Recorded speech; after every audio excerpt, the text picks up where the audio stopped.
یہ کورونا جو ہے نا، یہ عبرت کا کوڑا ہے.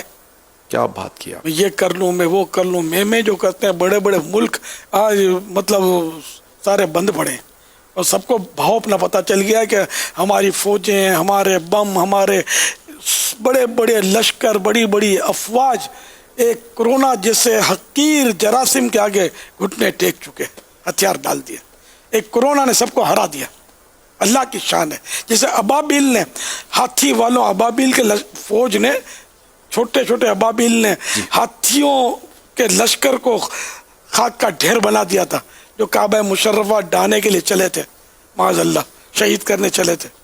یہ اللہ کی شان ہے، اللہ کی قدرت اور اس کی بے نیازی ہے. میں دنیا بھر کے غیر مسلموں کو دعوت فکر دیتا ہوں کہ اللہ تعالیٰ کی وحدانیت پر ایمان لے آئیں، اس کے محبوب کی رسالت کو تسلیم کریں، پڑھیں لا الہ الا اللہ محمد الرسول اللہ صلی اللہ تعالیٰ علیہ وآلہ وسلم، اور مسلمان ہو جائیں.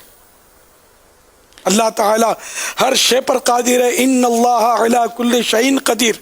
بے شک اللہ تعالیٰ ہر چیز پر قدرت رکھتا ہے. دنیا ادھر کی ادھر ہو جائے، لیکن اس وقت کورونا ان کی وہ زد سے بچا ہوا ہے. یہ اس پر قابو پانے میں کامیاب نہیں ہو رہے. اللہ کریم کی بے نیازی ہے. اللہ کریم سے ہم رحمت کی بھیک مانگتے ہیں، بس اپنے فضل و کرم سے دنیا سے یہ کورونا نیست و نابود ہو جائے. امیر سنت نے بہت پیارا ابھی نیکی کی دعوت دی ہے، اور سب دعوت دی ہے کہ جو غیر مسلم ہے وہ اللہ تعالیٰ پر ایمان لے آئیں.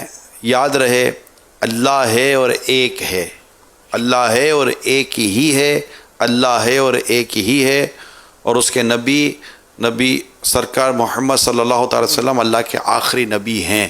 آپ کے بعد کوئی نبی نہیں آئے گا.